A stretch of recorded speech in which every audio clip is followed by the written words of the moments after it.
Welcome. Continuation to previous lecture video.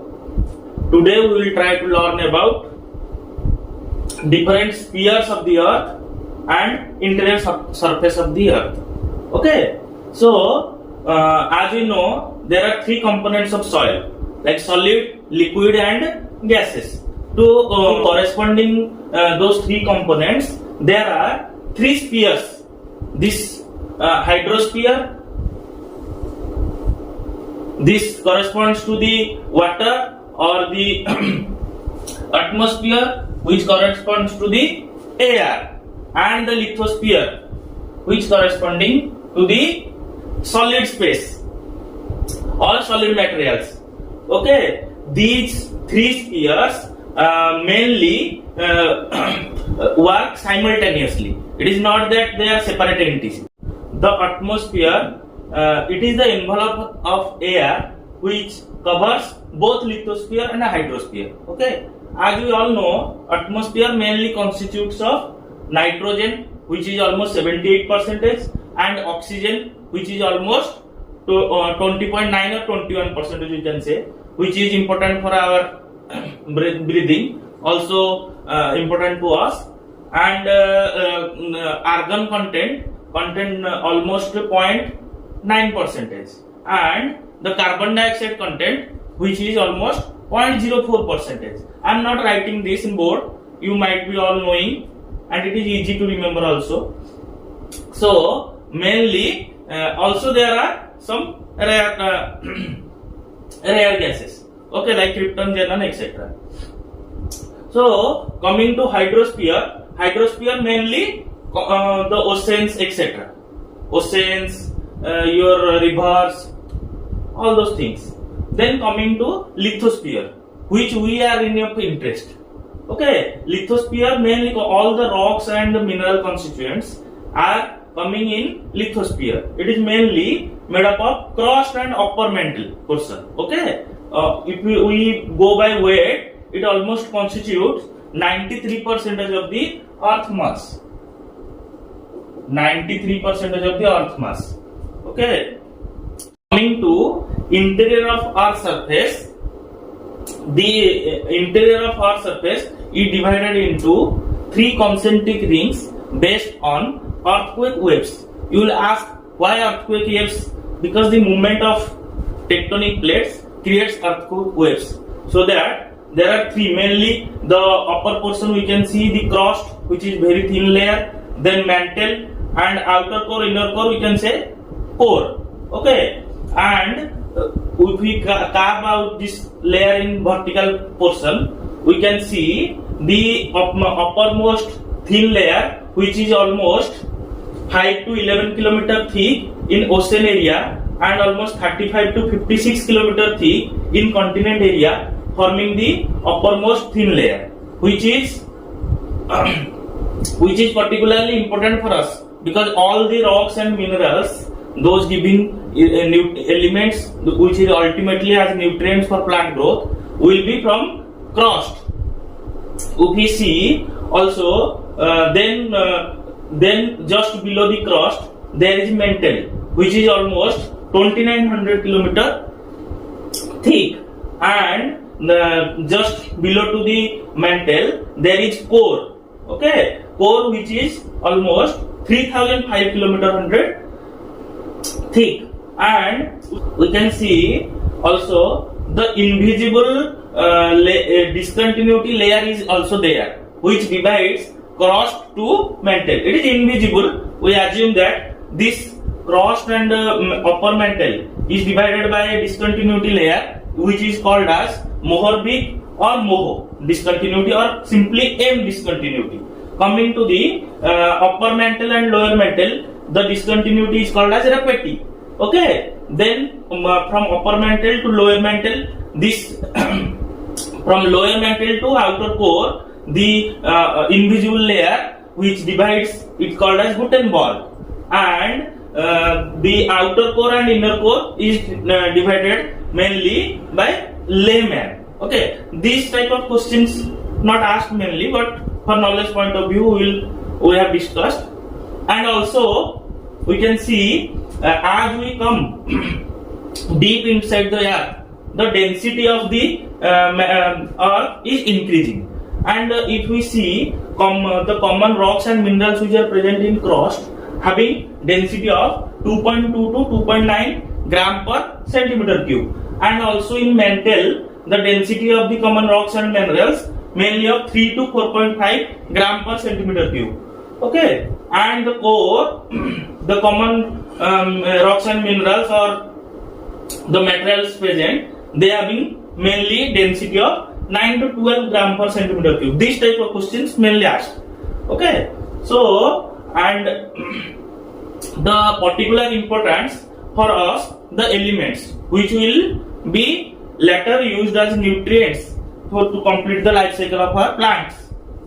So if we see the earth crust, this is particularly made up of elements of oxygen and silicon, which are non-metals, constituting almost 74% of the earth crust, 3/4 portion of the earth crust.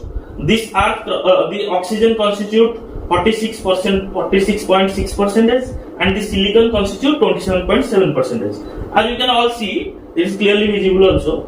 And earth crust containing also some metals like aluminium, which is constitute highest among the metals, like 8.1%, iron 5%, calcium 3.6%, sodium 2.8%, potassium 2.6%, magnesium 2.1%. Others are 1.41%. So, what is the question then asked from this portion mainly? Maximum question, the questions are like which non-metal element is present in highest quantity at earth crust? We can answer as oxygen. How much percentage? 46%. Okay, and it can be asked which metal elemental composition is highest in earth crust. We can say aluminium, constituting almost 8.1%. Like this way, we can say the earth crust constitutes these elements.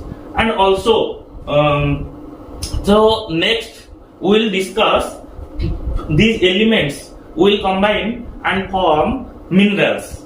Okay, so their question lies, how much elements we have known up to now?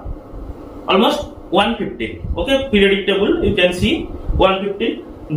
From them almost 8 to 9 elements are particularly constituting the earth crust. Okay, other elements are constituting very little portion.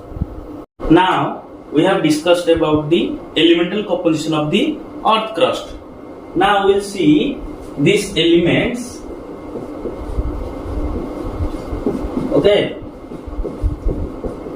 these elements will combine and form minerals. These minerals then combine to form the rocks. So rocks may be monomineralic or single mineral formation. So the question arises, if both rocks and minerals are appearing solid substances, how they are different? As I think most of you may be knowing, so the major differences between the rocks and minerals would be discussed. Now the question arises, what are the major differences between rocks and minerals? The first point we can say this may be monomineralic or multimineralic. But minerals are the solid substances that have definite chemical composition or structure. Okay,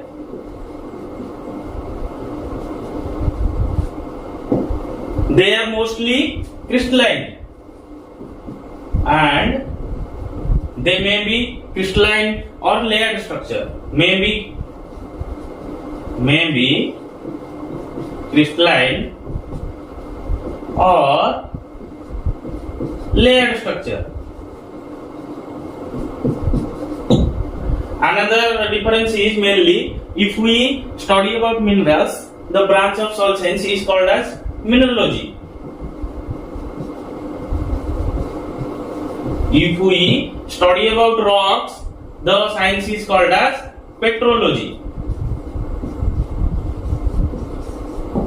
And the formation, if we see the formation process, the rocks are mainly formed by the processes of solidification, cooling and solidification of molten magma, okay, stratified or sedimentation, okay, like cooling and solidification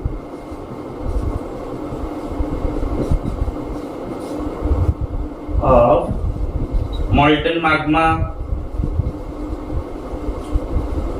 sedimentation process,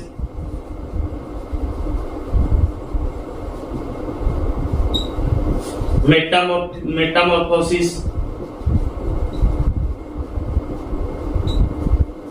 Here it is formed from the processes like precipitation,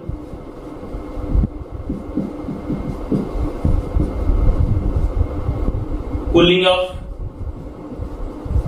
molten magma,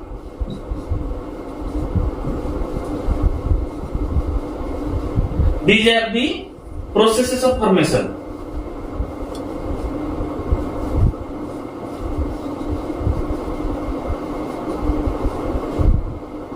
These are the four major points. Also, if we see the examples, as you know also, in minerals, the major examples are feldspar, quartz, and in case of rocks, the major examples are your granite, basalt. Okay. So next we will discuss about the rocks in detail. Okay. We will discuss about rocks. Okay. Based on the, as you have seen, based on the mode of formation or environment of formation, the rocks are mainly of three types.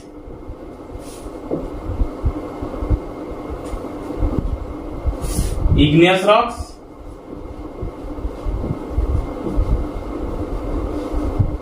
sedimentary rocks,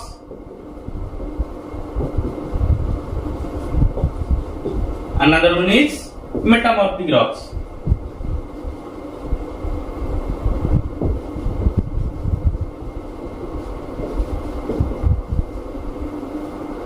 If we see igneous rocks first, igneous rocks are the primary rocks from which the sedimentary and metamorphic rocks are formed. How igneous rock is formed? This is cooling and solidification of molten magma. So what happens? The molten magma which is inside the interior of the earth surface, sometimes during volcanic eruption it comes out of the earth surface. Sometimes it it tends to be interior of the earth surface. If consider this is the surface of the earth and another surface of the earth. Okay, if the volcanic ejecta are inside the earth surface, these are called as intrusive or plutonic rocks. If the volcanic ejecta comes outside of the earth surface, these types of rocks are called as extrusive or volcanic rocks. So you may question arise, where volcano mainly occurs? Volcano mainly occurs at the sensitive tectonic plate sites. In normally in world, it is not a very common process. But in some countries like Fiji and Japan, the most frequently the volcanic eruption is there. Okay, and if we consider our country India, the volcanic eruptions are less common. But in Andaman and Nicobar Island, we can see some volcanic eruptions are there. Okay, so the question arises: this extrusive rock, what are the extrusive rocks? Main example of extrusive rock is basalt. There are many more examples. We will be discussed in detail about the igneous rocks. There I will be telling you about the extrusive rocks in detail, which are the examples. In intrusive rock, here we will get the basic idea. Then individually we will discuss about the igneous rocks, sedimentary rocks, and metamorphic rocks. Don't worry. In plutonic rocks, the major example is granite. Okay, in detail we will further discuss. Then coming to sedimentary rock, you consider there is now development of igneous rocks. Consider this is the rock structure, primary rock or igneous rock. What happens after some time? There will be weathering. What? Weathering. What is weathering? Weathering is simply the disintegration and decomposition of original rock structure. So, what happens? The original rock structure, by physical, chemical or biological ways, this becomes weathers. So, you consider, imagine when a large or big particle like igneous rock, it weathers, gets disintegrated. So, those particle size will be smaller. So, after weathering, there will be transportation. The transportation may be through water, maybe through air, or maybe through ice. Okay. After transportation, there will be you see in sedimentary rocks that after the transportation, they will be deposited. The small rock particles will be deposited in a stratified layer, in a layer-wise manner. Okay. This is after transportation, somewhere there will be deposition will be there. So the process occurs is deposition. How they deposit? Through layer-wise manner. So these are also called as stratified rocks. Stratified rocks. Now, if the question comes stratified rocks, you know why? So after deposition, after a large deposition, there will be settlement. So the last stage comes. This is called as diagenesis.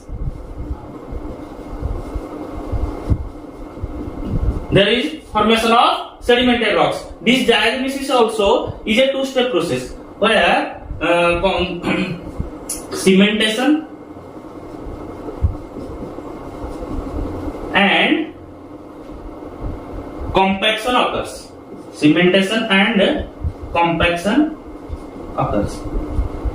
I think you are now understand how igneous rocks are formed simply and how sedimentary rocks are formed. Coming to the metamorphic rocks, these are very simple. This, if we draw a rock cycle also, this is very simple. You draw first the molten magma, from there the formation of igneous rocks. By igneous rocks, after these 4 steps process. Okay, sometimes in exam also it is asked what are the 4 processes by which sedimentary processes form, sedimentary rocks forms. Okay, you should write these 4 processes. So after the igneous rocks, going through these 4 processes, this forms the sedimentary rocks. These igneous rocks or sedimentary rocks by the process of metamorphosis. There is formation of metamorphic rocks. Very simple. Examples mainly are, we have commonly seen marble, limestone, gneiss. We will discuss it in detail in next further. Okay. Sedimentary rock examples. Sedimentary rock common examples are shale, sandstone, etc. These are very common examples. That's why I told here I will be discussing about these igneous rocks, sedimentary rocks, in metamorphic rocks in detail in further. Okay. Next we will discuss about the igneous rocks. Okay. Now coming to the igneous rocks, we will discuss about different properties. Okay. I have presented all those properties in a tabular way so that it will be easier for us to remember all those facts about the igneous rocks in a constructed way.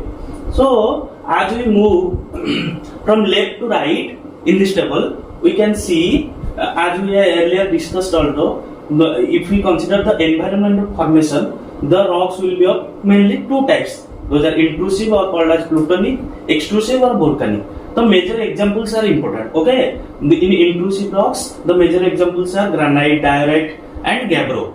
And in coming to the extrusive or volcanic rocks, the major examples are pumice, rhyolite, andesite, and basalt.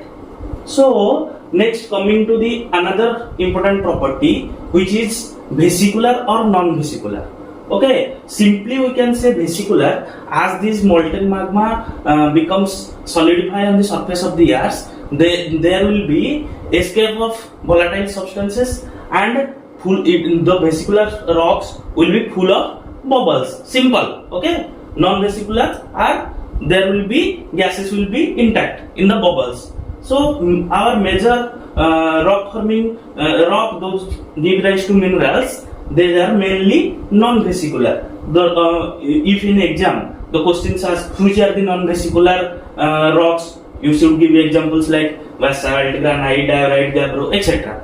I think you get the point. If asked the vesicular, which are the vesicular rocks, you can say this pumice and pumice, etc. Okay.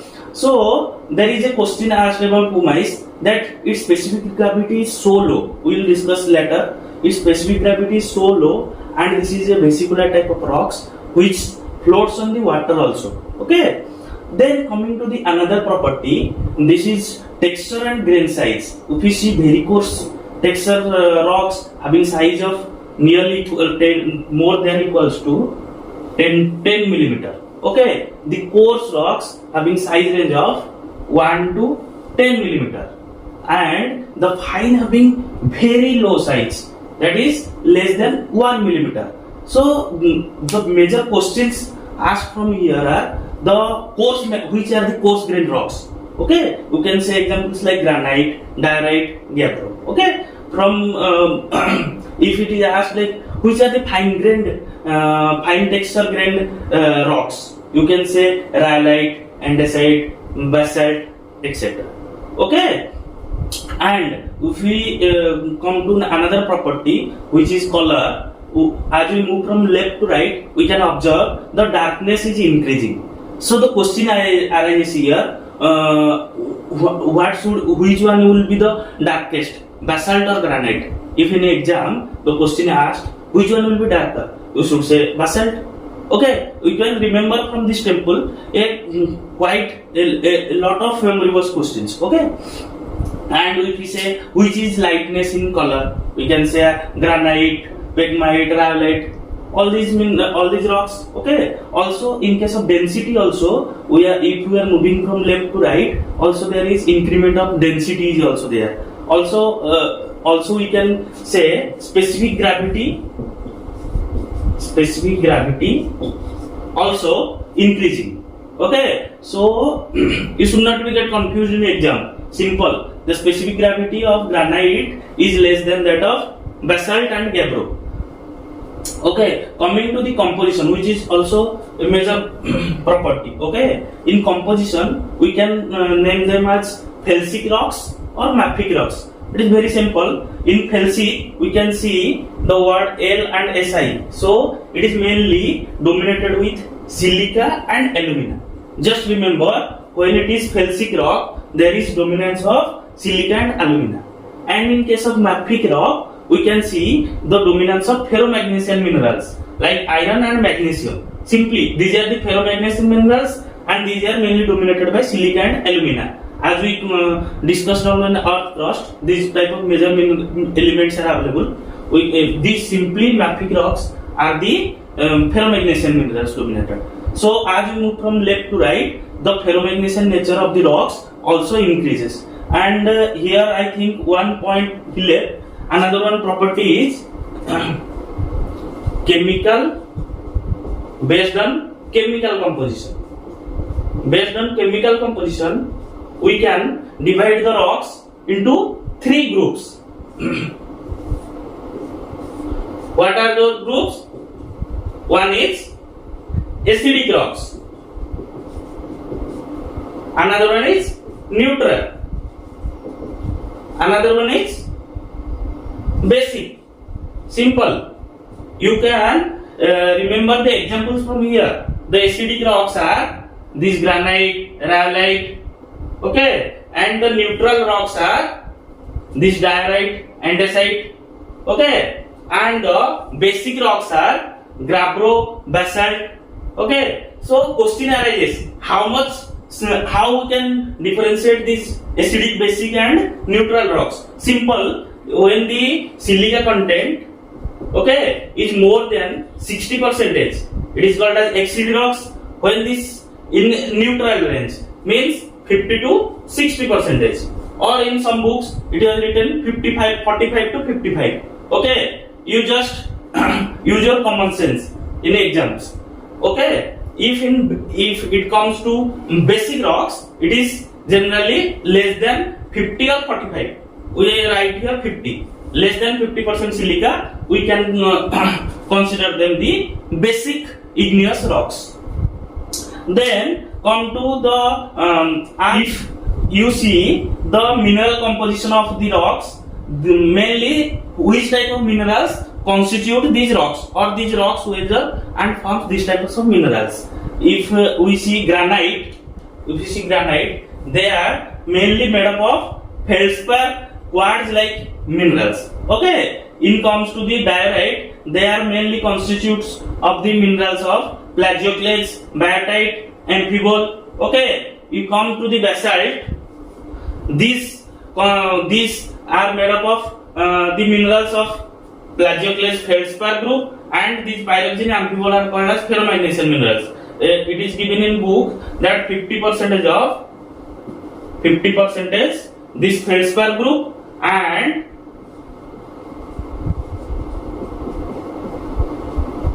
50% of ferromagnesian minerals. Okay.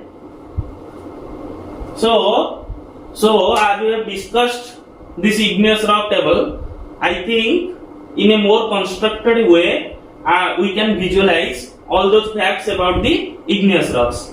Then we will discuss about sedimentary. To the details about sedimentary rocks. Sedimentary rock is coming from the Greek word sedimentum, which is settling. As we discussed earlier, how the 4 processes occurring and finally the settlement happens and sedimentary rock forms. In first step, where we have seen the process of weathering, on the basis of mode of formation or weathering, there are mainly 2 types of sedimentary rocks. One is fragmental or clastic, another one is chemically formed or crystalline and bioclastic sedimentary rocks. Okay, if we see the process of weathering, this generally happens by disintegration and decomposition. How disintegration happens? By physical factors like your temperature, your climate, okay, ice, etc. What happens? The large rock fragments becomes smaller fragments. Okay, this as we know, if the particle becomes smaller, they become more reactive. If the only because of fragmentation, the type of sedimentary rocks are formed, these are called as fragmental sedimentary rocks. The examples are conglomerate, breccia, sandstone, siltstone, shale. We can see as we go from conglomerate to shale, the fineness of the particles are increasing. These types of questions are asked. Which one is more coarse grain? We can see conglomerate. Which is the finest one among the fragmental rocks? We can say shale.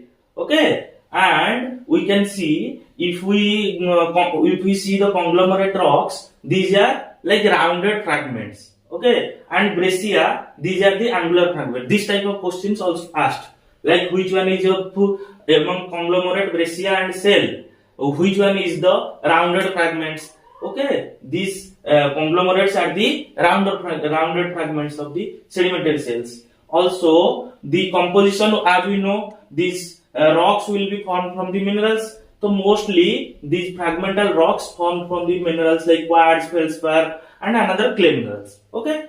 Then coming to the next, which one is chemically formed some sedimentary rocks. The examples mainly are halite, gypsum, dolomite, okay, limestone, coal. Simply what happens, by the process of evaporation, the precipitation will be deposited. So that will be helpful in formation of this type of sedimentary rocks. Okay, and the biological agents we also discussed how in weathering decomposition occurs. Decomposition mainly occurs through chemically and biologically. Chemically mainly by agents like water, your carbon dioxide, your oxygen, okay, your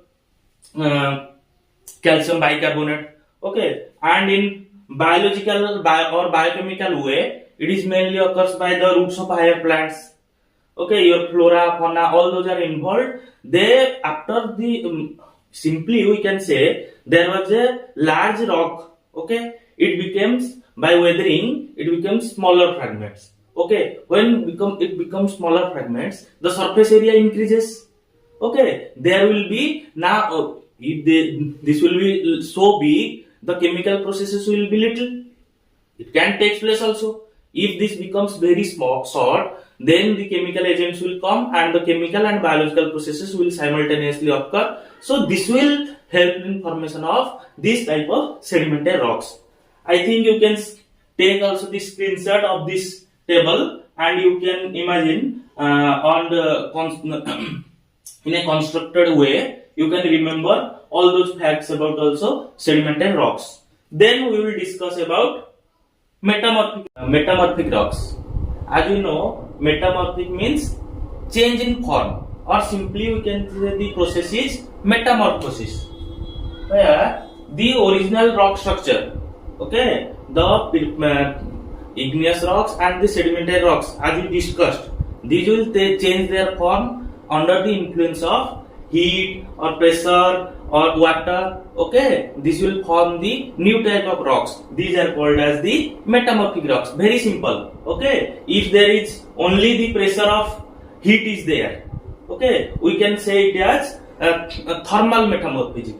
If the effect of both heat and pressure is there, we can say it as dynamo metamorphic rocks. Dynamo metamorphic rocks. Okay, so we can see from this table the minerals we have discussed: coarse grained granite in our igneous rocks. This will, under the influence of dynamic metamorphism, this will form the gneiss. You can see the spelling is little bit different from the pronunciation. We have to pronounce it as gneiss. Okay, the gneiss, simply in exam the questions will be asked how gneiss is formed. We can say from the granite. We know already what is granite. From the shell also, if you see fine grained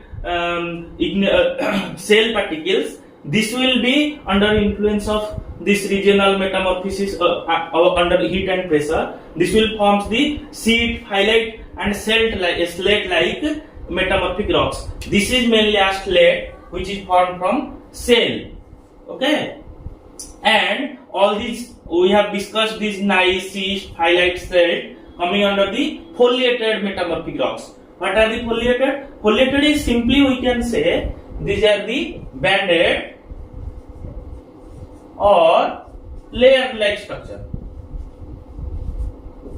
But when there is no layering, this will form the massive structure. This is mainly forms due to the effect of heat. Okay, this metamorphosis mainly happens under the influence of heat or contact metamorphism. Okay, where the peat and lignite like bioclastic sedimentary rocks, this will be forming the anthracite like metamorphic rocks. And coming to the one of the also important our metamorphic rocks like quartzite and marble. Okay, this marble is formed from the dolomite or calcite. Dolomite or calcite, and quartzite forms from the sedimentary rocks and under the sandstone. Okay, from the sandstone. And also here maybe the process may be metamorphosis process may be regional or contact.